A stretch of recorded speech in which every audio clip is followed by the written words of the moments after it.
نظر التزام لما لا یلزم شرعا، یو شی د شریعت طرف نه پتا لازم نه ده، ته یې په خپله په ځان باندې لازم کوې. دغه نظر آداب و شرایط غواړي. کوم شی چې ته نظر کوې هغه به د عباداتو د قبیلې نه فرض واجب سنت هم نه وي، ځکه چې یو شی فرض ده یو شی واجب ده، هغه خو د شارع د طرف نه لازم. تا نظر ته څه مداخله ده پکې؟ د یغو نظر هم نه ده صحیح چې په دا نظر ده چې زه به د سهار لمونځ کم یا د ماسپښین لمونځ به کم. دوم ده چې دغه نظر به په معصیت باندې هم نه وي. که سړي نظر وکړه که دا مریض مې جوړ شو زه به خپل زوی حلالوم، دا نظر نشته. نه به په عبادت باندې وي نه به په چا باندې وي، په معصیت باندې وي. دریم شرط دا نظر چې کیږي دا به په داسې عباداتو داسې امورو کیږي چې له جنسه به عبادت وي، خپله مباح ده خو له جنس عبادت لري.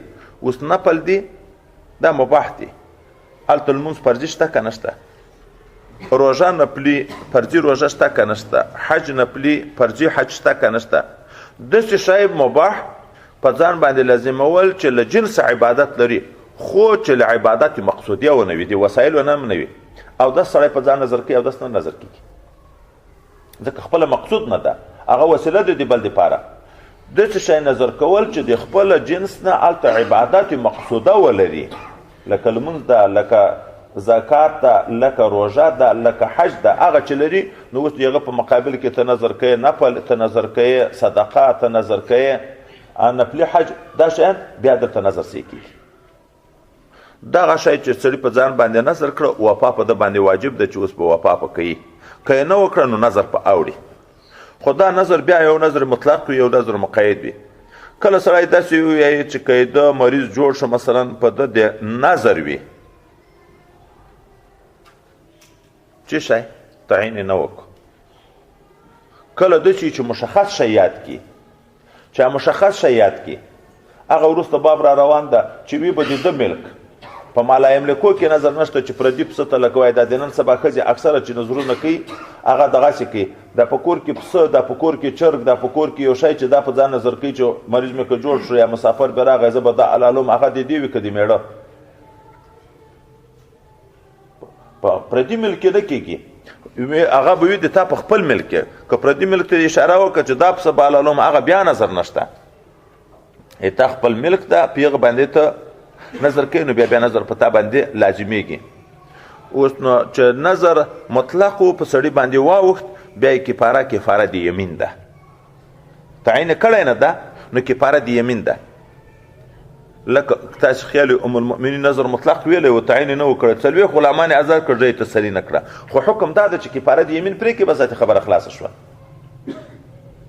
اوس نظر په معصیت سړي وکړه، لکه منهاج چې مثال ورکړی ده شیوعین دا کفارو ډلې، سړي وایي چې ما په ځان نظر کړی چې زه به یې دی کومک کم.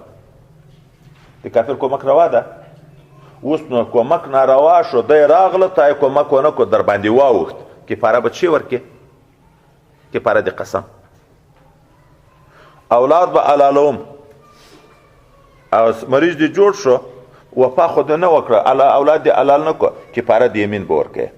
نظر چې په معصیت باندې وشي کفاره د یمین ده، یعنی وفا خو به په معصیت کې نه. سړي په ځان نظر کړ چې دی به قتل کړي، پلانکی به زه خامخا وژنم، اوس به خامخا هغه وژني چې مرګ یې ناروا وي او دی چې ما اوس قسم ورته کړی ده زه یې نه پرېږدم، یا د زنا یا د غلا یا د یو بلې ګناه، هر شي کې چې ګناه و چې په ګناه باندې نظر کړی و هلته وفا نشته، خو چې نظر په واوښت نو کفاره د یمین ده. په پردي ملک کې هغه نشته. سړی غلام آزاد کړ، آزادولو نظر وکړه په ځان باندې، مشخص غلام ته اشاره وکړه، هغه غلام د ده په ملک کې نه و، نظر نشته. پسه حلالولو یې وکړه، هغه په ده باندې نشته، وی به هم د ده په خپل ملک کې.